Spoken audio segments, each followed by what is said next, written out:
Welcome back to the Azura Media Club, home of the Bad Girl Coven. Merry Christmas, or Happy Holidays if you don't celebrate Christmas. That's a thing. You know, many cultures out there, many more Mondays, many... whatever the fuck the thing is. Um, Today we're talking about the Polar Express, if you couldn't tell already. I don't know. Is this a song? Is this considered licensed right now? Oh, it is. Yep. Okay. This is going poorly. Anyway, so Polar Express, a movie I saw in 2005 when it came out. I remember in second grade, a little bit before 2005, that would have been like 99 or 98. I think it would have been like 98. That Christmas, I remember at our school, we all like dressed up in our pajamas, or I think we went to school normally, but then they let us like change in our pajamas, and they like read the Polar Express to us. This one of our teachers. Oh my god, damn it! This is all the licensed music. Seriously. All right. So they let us change into our pajamas, and we listened to them before the movie was out. Read it's 2004, I guess. Um, Read the Polar Express to us. Our teacher did. So, and that was great. And that's when I like first had heard the story of the Polar Express. I had a very similar experience with Harry Potter. That's kind of how they read us the Harry Potter before the movie came out. And then when I saw the movie, I'm like, oh, okay. It's like that book that we heard about. So we'll talk about those at one point and hopefully not get into a ton of controversies about it. Some people say Harry Potter is Christmas movies because like there's the good Christmas scenes in Harry Potter, but I don't really consider it that. So Polar Express though is a classic Christmas movie based on a classic Christmas children's story. And therein lies my main flaws with the movie. There's not many, and it doesn't really overall like impact my experience. I still think it's a great movie, but this time around it was more noticeable than sometimes I watch it. I didn't watch it in my perfect like atmosphere timing because I didn't know if I would have time or not. So like the way I like to watch this movie is like on Christmas Eve, like basically when the movie takes place on Christmas Eve in the dark. I mean, it's daytime right now, so that didn't help. You know, no lights, and it's just dark, and you're watching the TV screen, kind of like a horror movie, except that's not what this is at all. The point is to be immersed in the atmosphere. You know, you're like the kid in the movie. Like the movie takes place at night, so it is very dark at most points, lit by Christmas tree lights or like, you know, the lights on the train or something, but it's always night outside. That is the perfect atmosphere to watch this movie in. You get that magical Christmas feel. I watched it a little earlier. It's the 22nd right now, I believe, or something. So, yeah, so I didn't do it in the ideal settings. What I noticed about the movie, and I'm sure this has been complained about before, not that I am complaining, I'm just saying, I'm just pointing this out, there is a lot of emphasis on these big action sort of set piece scenes. Not action scenes, but these set piece scenes, you know? A lot of, like when the ticket rolls and it does the whole thing in the Arctic, like that is probably unnecessary. But it's a cool scene for first time goers. And you have to expand this story into an hour and a half movie. Would it have been better if they expanded on it and did more with the characters to expand on the themes, or just maybe made a shorter movie? I don't know, but I noticed there was a lot of these kind of filler scenes, but like when they're trying to like with a caribou or whatever, you know, in the train and all that.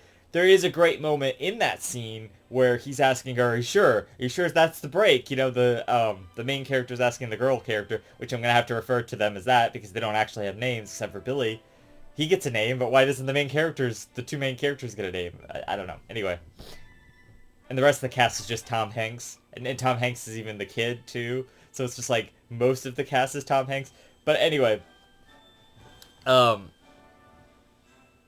so there's a great part in that scene where he's like, "Are you sure that's the break?" And there's this like, "Are you sure?" thing a lot between them, and she doesn't know. She just kind of turns away, trusts him to do his own thing, and he ends up going with what she said was the break because the guy, the engineer, told her that was the break, despite it not looking as much like a break as this other thing that's in there, which I still want to know what that thing does because that did look like a break.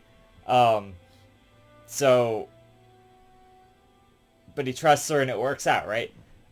Other than that, the whole replacing the bulb thing, the caribou, all of that feels... Maybe that was in the book. I don't know. I don't really remember.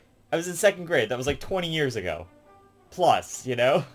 Like 25 years... It's literally like 25 years ago that I first heard this story. Great story, by the way. Also, and you know, like, not that it doesn't resonate with me now, but I feel like the themes of the movie definitely resonate more with a kid or with a teenager who kind of already has spoiled for this magic of Christmas thing, but still wants to recapture some of that nostalgic value to it. And I think that's a good bit of what the movie kind of is. It tries to recapture that nostalgic Christmas that you had as a kid, you know? And that it does a good job at, I feel like, with a little bit of filler on the side, which maybe if they'd cut it, it'd have been a tighter movie, but then it would have been more of a character-focused thing. I don't know. Maybe they just needed some little breather scenes in between, and I get that. And a lot of that stuff is for the plot, and I've noticed that. And, you know, nothing wrong with writing scenes for your plot. I think that's totally fine. Also, this theme is the same one that's from Elf, but it's a little different, obviously, but it sounds very similar, you know, so that's weird. Alan Silvestri, I guess, did the soundtrack or whatever. So yeah, but anyway, so it does do a good job at capturing kind of that magic. Our main character, one of the theme of the movie, is that he doesn't know if he wants to believe in Santa Claus anymore. The movie doesn't really lean into the whole... I mean, it kind of does, but it doesn't also. But, like, even his dad, says, without him knowing, like, the end of the magic, you know? And it's like, he's looking up all these facts about, like, the North Pole stuff, and he's like devoid of life, and you know, like he has all these like department store Santa things and stuff. You know, when you really think about it though, that stuff does make sense. There has to be Santas that play the part of Santa to spread the magic. It's kind of like Buddy the Elf, you know, he's like the ultimate department store Santa, although he's a little bit above and beyond that, but you know what I'm saying. That's kind of the point, and that's what you should tell your kids that those are. You know, don't tell them that's actually Santa Claus. That doesn't make a lot of sense, right? That he would be in every department store ever. And also, another thing I thought of, this is just my little personal theory, Santa Claus is a time traveler. That's how he gets to all of the houses, you know, within one night, quote unquote. It's because he time travels. He goes faster than the speed of light. That's what they say in the movie, right? He would have to go faster than the speed of light. He's a time traveler. Just tell your kids he's a time traveler. What, they're not going to believe that? He's fucking magical. They believe that shit. Tell him he's a time traveler. Like, that makes sense, right? Anyway. This kid doesn't know if he wants to believe in Santa Claus. And then he, like, goes to sleep. And this is his whole arc. He goes to sleep. He wakes up. There's this train outside, right? That's already kind of weird. You know, that there's this train outside in the middle of the street. I don't know how that works. Whatever. And then, he has to decide if he wants to get on or not. Tom Hanks is like, well, you coming? And he's like, where are we going? And he's like, to the North Pole, of course. And he's like, we can't really be going to the North Pole. And he's like, well, whatever. You know, and he ends up jumping on, of course, but he doesn't know. He doesn't know what to believe. That's his whole character arc, you know, that's the whole thing, right?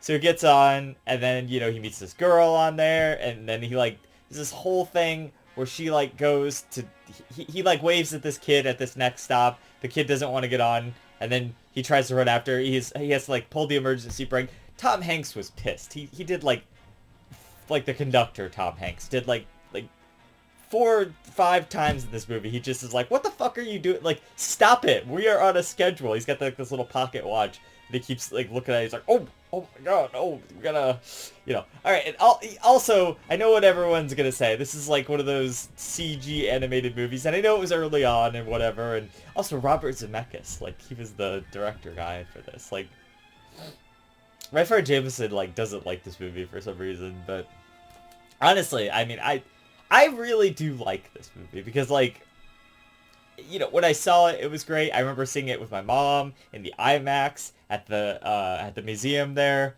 that used to have an IMAX. I think they still have an IMAX. I mean, I have not been there literally in years because they put IMAXs in the regular theaters at that point. But it was cool. I don't know. I probably saw it in 3D because that was probably a gimmick at the time, That's the kind of experience you want to see this movie in, I swear. Like, watching it at home is fine, but the movie theater experience, especially for those filler scenes, is great, But it also has heart to it, The characters are the core of the movie there, I mean, there's this know-it-all kid voiced by, like, Mandark, who nobody... People are gonna know more of this kid's voice from the Polar Express than know if I say he's voiced by Mandark. Nobody's gonna know who the fuck that is. It's from Dexter's Lab, by the way, a 90s show that kids might know, but, like, they're probably going to know, like, a bunch of other 90s shows before they know Dexter's Lab. So that's how I knew the voice of the kid. And I'm like, it's fucking Mandark. Also, is that Joe Pesci at the end, like, the little elf guy that's, like, deciding whether or not the kid gets fucking his Christmas present? Because it sure sounded like Joe Pesci. And that would be the kind of cameo that they would definitely do because, like, Home Alone, which... I promise, I'll get to those movies some other year. I just kind of wanted to do a bunch of other Christmas classics before I do the Home Alone movies, because Home Alone is 2 movies. So if I do 2 movies, Home Alone, that's already half my month right there, so I have to kind of plan it out. But I wanted to review some of the other ones, not lesser known, but just some of the other ones that I really enjoy before the Home Alone movies. Of course, Home Alone is classic, but, we're talking some other... ones first, I guess, is the idea. So, yeah, so there's, and the soundtrack is banging, by the way. Let's put it that way. Very, very good, very orchestral, very emotional at times, It all kind of plays on the same theme a lot of the time. I mean, maybe that's like a criticism, but, like, not really, because it's a great theme, and it really gets you into that Christmas vibe, And they do, like, every fucking Christmas song in this movie. Not, like, all of them, but, like, a lot of them, like, throughout the movie. Maybe that's another reason the movie feels kind of, like, bloated sometimes. It's like, man, every other minute there's, like, a Christmas song playing, It's like every minute there's a fucking Christmas song playing. So he, like, loses this girl's ticket or whatever. And so he has to, like... He thinks that the conductor guy is going to take her and throw her off the train, because that's what Mandark said. I don't know his name either. I don't think he has a name. Train Kid or something, so I'm just going to call him Mandark. So, yeah, so he's like this know-it-all kid. Apparently my mom really likes this character for some reason. I don't know. We were watching it at a hotel, like, about a week or 2 ago or whatever, like 2 weeks ago, I think, and she's like, that know-it-all kid, I really like that guy, and I'm just like, okay. But really, they're just, like, walking along the top of the train. There's this little kid that they picked up that he had to, like, pull the brake for or whatever. So, when he's up there, though, he meets this, like, other Tom Hanks hobo character who, like, is, like, a ghost, I guess, or something. He's, like, he's a Christmas spirit? Like, he's, like, a Scrooge sort of thing, maybe? I mean, that would make sense, because he has, like, the little puppet later with the Scrooge. Like, is he one of the Christmas ghosts or whatever from, Christmas Carol? I guess something to that effect, right? So, he's on top of the train, and they have, like, this conversation about, like, Santa Claus, like, do you believe in Santa Claus? What's your persuasion on the big man?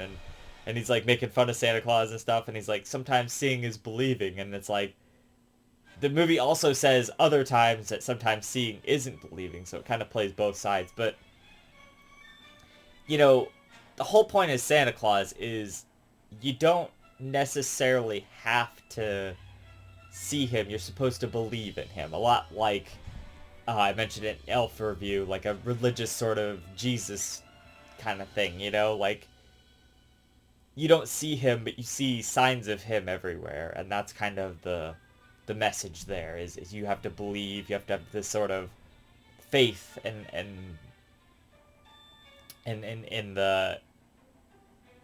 the world and in God and stuff, you know. In this case, it's in Santa Claus and stuff. I think that's kind of where the Santa Claus metaphor and this believing aspect of Santa Claus kind of comes from. Also from, like, kids asking questions and stuff, but, like, that specifically makes sense. It's, like, that's where it would come from, right? Like it's a metaphor for the Christ stuff, you know?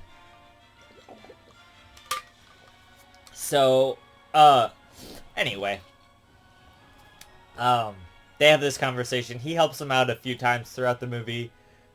He taunts him later with, like, the puppet thing, and is like, you know, you're a Scrooge, you're a not believer or whatever. And, you know, the kid, throughout the movie, he, you know, whenever somebody calls him, like, a non-believer or something, he just kind of, like, you know, he kind of gets a little sad about it, you know? And at the beginning, he's all smug, he's, like, skeptical, he's like, I don't believe in Santa Claus, but, you know, but, like, he wants to believe, and he says that to the hobo guy, too, and you know, and that's the thing, he wants to believe, but he doesn't want to be wrong, you know, so that's kind of, you know, he's torn between the two, and that's kind of a whole thing throughout the movie, but, you know, slowly and slowly more, he gets to believe.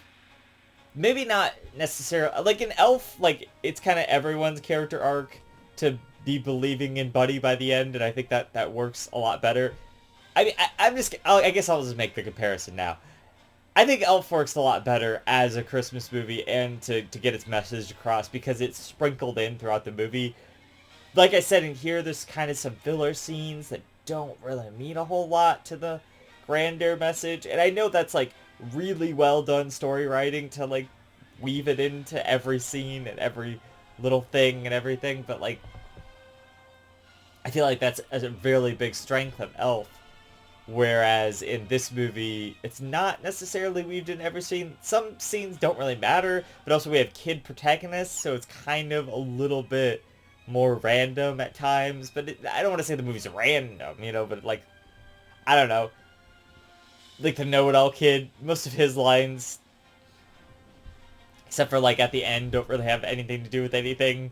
Like, he wants to, like, explain what kind of train it is and stuff. That's fine. I mean, that's dialogue. That's probably what that kid is into, you know, whatever.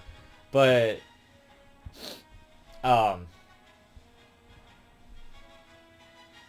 And a lot of the lines are more about the mechanics of, like, we're late, we can't keep stopping this train. You know, it's more for the plot than it is for the characters and stuff.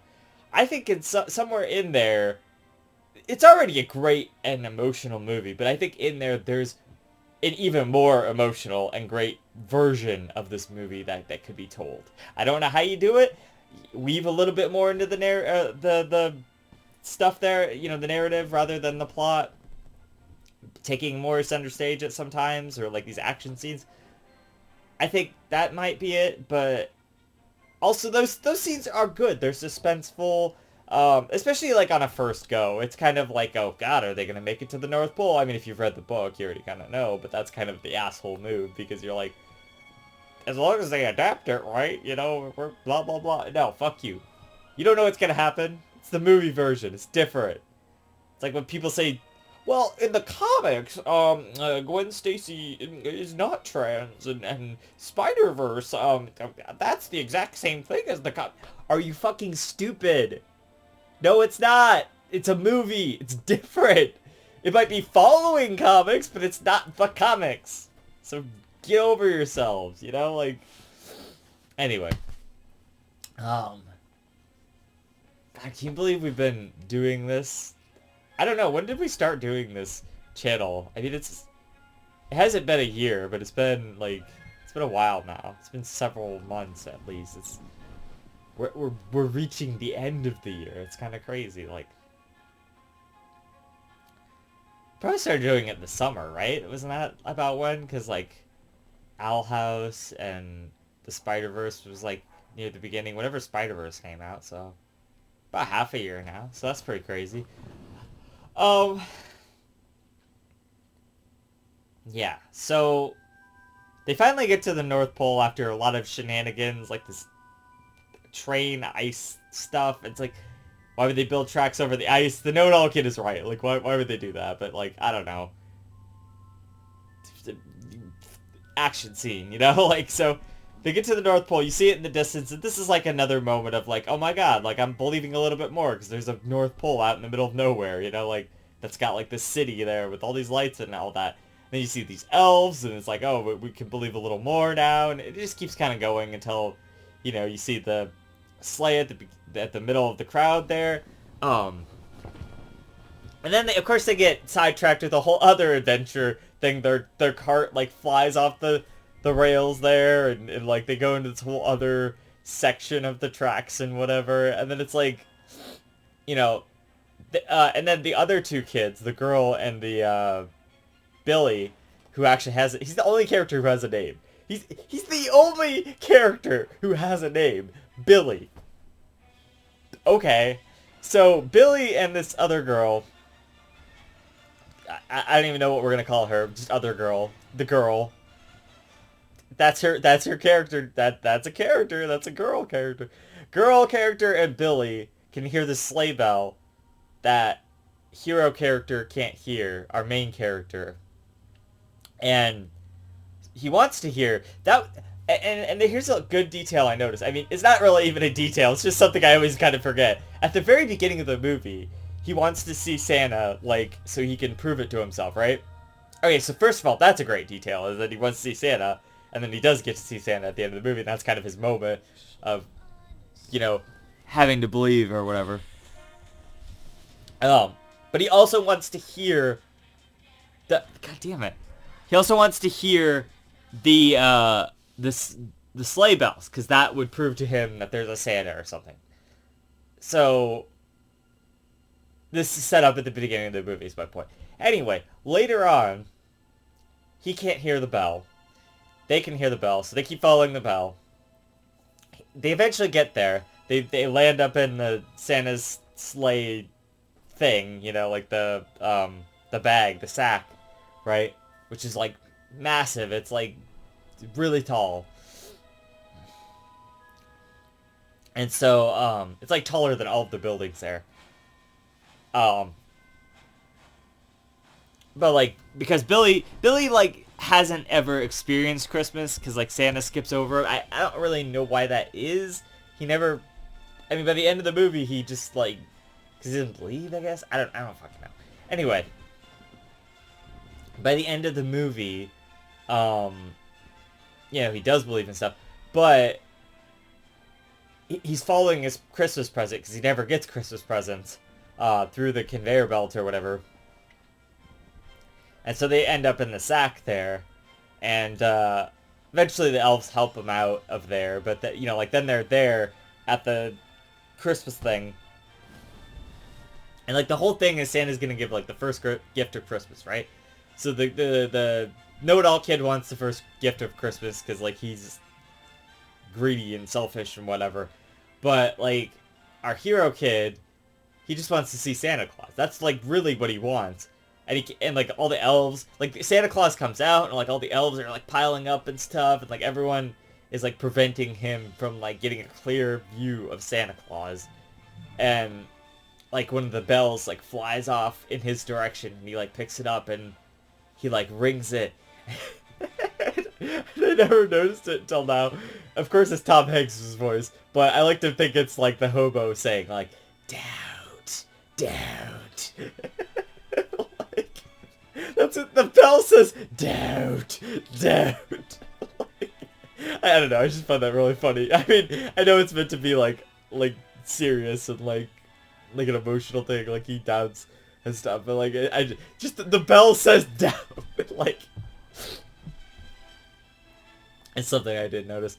Anyway, so then he has this moment. He just takes it upon himself and he's like, all right, I believe. And then he like rings it and he hears it. He hears the bell finally, and it's a nice emotional moment. All of this stuff at the end there, the like 20 minutes or 10 minutes or 15 minutes, whatever that is, at the very end there, all of this stuff at the Santa's like thing in front of the sleigh in the center of town, North Pole there, that's the core of the movie. That's the emotionality. The scene is about emotionality. You know, that is it. It's right there. That's the what everyone remembers about the movie, you know, that feeling, that nostalgia, that Christmas spirit, right? But it's not built up to quite as much. It's built up to a little bit with other stuff in there that doesn't really, that's more about the journey, you know? This is more about his journey. So anyway, he's ringing this, and, you know, of course it's all quiet, and they're playing the score, but we're, you know, sometimes we're just in our character's head, so we don't know. But, like, everything really is quiet, and then, like, Santa walks up to him, and he's like, what did you say there? And he's like, I believe. And he's like, I believe this is yours. You know, he's got the little bell there, and Santa, like, gives the themes of each character to them, basically.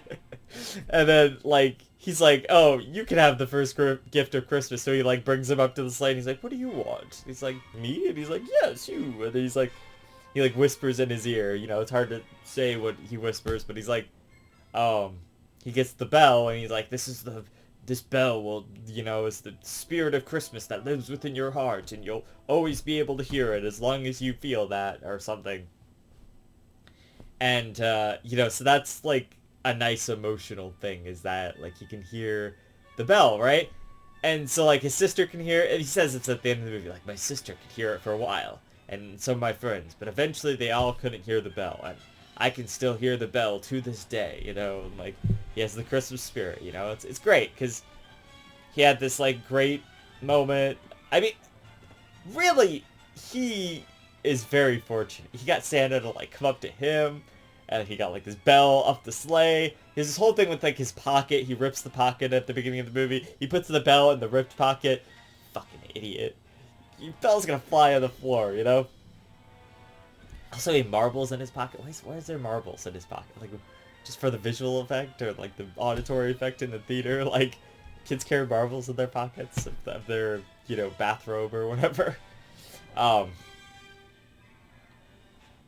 So, yeah, so he drops the bell, and, like, everyone's disappointed about that. They can't, like, they're like, oh, we'll go look for it, and then it's like, no, they're leaving. So, but the next day, on Christmas, you know, there's, like, a train going around the Christmas tree and stuff, and you're like, does everyone who rides the Polar Express get, like, this little train? Do the parents not wonder, like, hey, is it just a coincidence? Like, the parents get them a train, and that was just, like, a coincidence? Like, I don't know. Anyway. So, and, you know, it's kind of like a Christmas story. There's, like, one last gift under there, and so his sister brings him the gift, and it's, like, the bell again from Santa Claus. And, like, the parents try to ring it, and they can't hear it, you know, because they're not believers anymore. So it's special. I'm just doing a poor job of probably explaining. I just kind of, like, breezed through the entire movie, but, like, it's a good movie to watch, and especially around Christmas time. I feel like everything about it is good. I even like the weird CG. I don't even think it's weird. Everyone else thinks it's weird and dated or something, but I like it. I still think it looks pretty good, you know? I think it looks great, honestly, for the time. So, and for now, even for now, I think it looks great. Soundtrack's great. There's musical songs in it. I guess that's kind of odd, but, you know, some of them are bangers, like the Hot Chocolate song. So, I think they did a good job with the characters and themes. I guess at least the main character. I never really understood, like, the leadership, the girl, like, I don't really know if that was her role. And the only reason I say that is, like, he punches these things into the tickets or whatever. And eventually it's like believe, leadership, and then the other one's like basically friendship. It's like counting on somebody, relying on somebody. Um, is his kind of whole character arc, Billy's character arc there.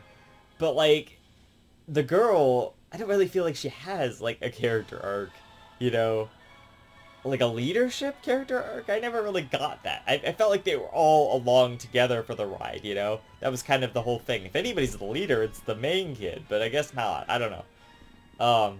She drove the train. Is that like the leadership thing? I don't know.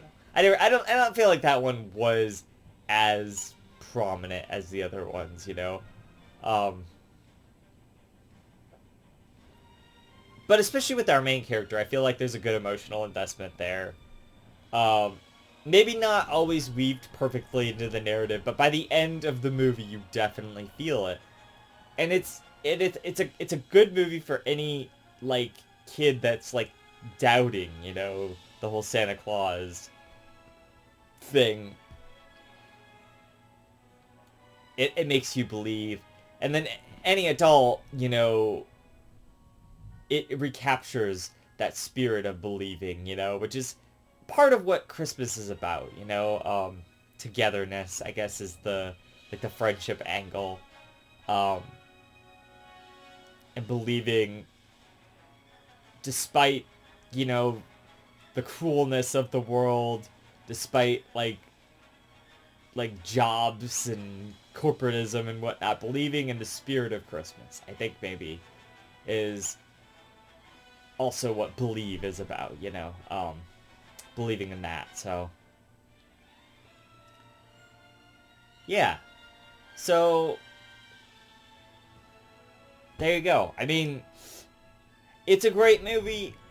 Does it have maybe a couple of flaws, you know, with some filler scenes or something? Sure, but most movies do. So I don't really hold that too much against the movie.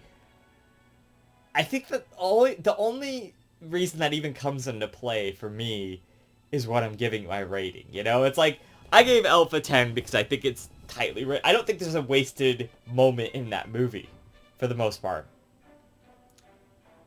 Not that I'm saying there's a wasted moment in this movie, but it just like a couple of scenes felt less necessary, and like with the girl and stuff, like I was saying, they don't always weave these like themes in that they were trying for, you know. Maybe there's actually a longer cut of this movie that would make it work. I don't know. I don't know if shorter or longer would have made it better. You don't really feel it while you're watching it. It's not like the length is an issue or anything. I'm just saying. I don't. But I think I'm going to give it a 9.5 out of 10 rather than a straight 10 like I would have probably given it like 5-10 years ago or something. It's still an amazing movie and it's still great. It's still one of my all-time like top 5 sort of Christmassy movies. But, you know, there are tighter and better Christmas movies, I feel like. But not many. So there you go. But it's still great, and it still gives you that spirit of Christmas and that emotional through line throughout the movie. You know, the magical stuff is still magical. So I mean, that's great, and I like that. So that's the Polar Express. You know, I don't remember. I don't even know how you sing the song, but you have da da da da da da da Polar Express. That's it. That's it. That's the movie. It's good. It's a great movie. I liked it. I liked watching it in theaters. I think they have that. They still re-release it and stuff in theaters. It'd be fun to go see again. Christmas classic. All right. So this has been Emily, the Kevin leader, Azura Media Club. Merry Christmas or Happy Holidays or whatever, you know, all of it. Until next time, never forget the spirit of Christmas and the magic comes from the heart. And I'll see you guys in the next one. Emily, out.